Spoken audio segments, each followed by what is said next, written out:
প্রিয় দর্শক, আসসালামু আলাইকুম। আমি এখন নির্বাচনের জন্য ফেনীতে আমার গ্রামের বাড়িতে। আমাদের গ্রামের দাগনভূঞা উপজেলা এবং সোনাগাজী উপজেলা নিয়ে ফেনী ৩ কনস্টিটিউশন। এখানে আমাদের প্রধান প্রতিদ্বন্দ্বী দুইজন। এক নম্বরে হচ্ছেন জনাব আব্দুল আল মিন্টু। উনি দুইবার এফবিসিসিআই প্রেসিডেন্ট ছিলেন এবং বাংলাদেশ জাতীয়তাবাদী দল বিএনপির ভাইস চেয়ারম্যান। আরেকজন প্রতিদ্বন্দ্বী হচ্ছেন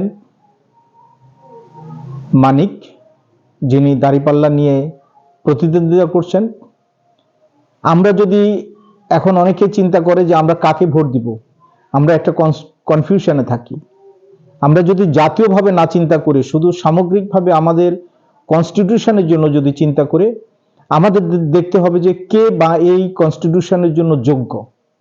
আমরা দেখেছি জনাব আব্দুল আল মিন্টু 1981 সনে বাংলাদেশে আসার পরে ফেনীতে বেকারত্ব দূর করার জন্য, কর্মসংস্থানের জন্য উনি একটা স্পিনিং মিল দিয়েছিলেন, দুলামিয়া কটন স্পিনিং মিল।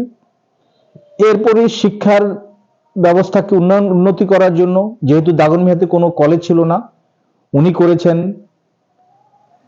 ইকবাল মেমোরিয়াল কলেজ, যেটা এখন ডিগ্রি কলেজ, এবং প্রাথমিক শিক্ষা এবং হাই স্কুল শিক্ষার জন্য উনি করেছিলেন বদরুন্নেসা হাই স্কুল। এছাড়া উনার তো এই দেশের, এই এলাকার মানুষের জন্য কন্ট্রিবিউশনের কোনো শেষ নেই। যত স্কুল কলেজ আছে, মাদ্রাসা আছে, ধর্মীয় মন্দির মসজিদ, সবগুলিতে ওনার কন্ট্রিবিউশন আছে। উনি কিন্তু কখনই এসব একজন জনপ্রতিনিধি হওয়ার জন্য বা ভোটের জন্য করেননি। উনি করেছেন দেশের মানুষকে ভালোবেসে, দেশের মানুষের কল্যাণে। উনি আজকে ফেনী 3-এ সংসদ সদস্য পদবর্তী হয়েছেন। এই জন্য আমরা যারা ফেনীবাসী আছি, আমি এই জন্য গর্বিত। কারণ ওনাকে আমরা, উনার তুলনা করলে সংসদ সদস্য একটা সিম্পল বিষয়, উনি এর চেয়েও উপরের মানের। তবু উনি যখন সংসদ সদস্য হতে প্রার্থী হয়েছেন, আমরা এই জন্য গর্বিত। আমরা আশা করি উনি নির্বাচিত হলে এই দেশে উনি যেগুলি নিজ থেকে করেছেন, এর চেয়ে শতগুণ বেশি উনি কাজ করাবেন। কারণ অনেকে নিজের অর্থবিত্ত বাড়ানোর জন্য নির্বাচন করে, কিন্তু আমরা কনফিডেন্টলি বলতে পারি যে জনাব আব্দুল আল মিন্টু কোনোভাবেই নিজের অর্থবিত্তের জন্য করেননি। উনি যে নির্বাচন করছেন সেটা হলো দেশের মানুষের জন্য কাজ করার জন্য, মানুষের জন্য আরো খোলামেলাভাবে আরো বেশি কাজ করার জন্য।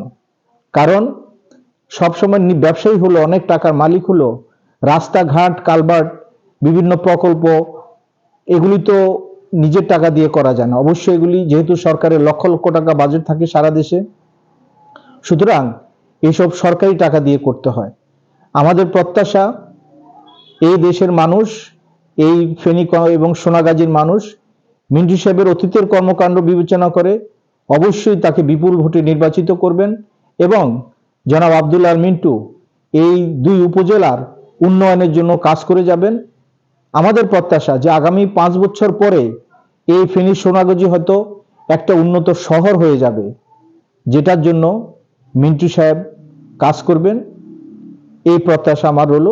সবাইকে ধন্যবাদ। চলুন আমরা গিয়ে 12 তারিখে আব্দুল আল মিন্টু সাহেবকে ধানের শীষে ভোট দেই। Thank you.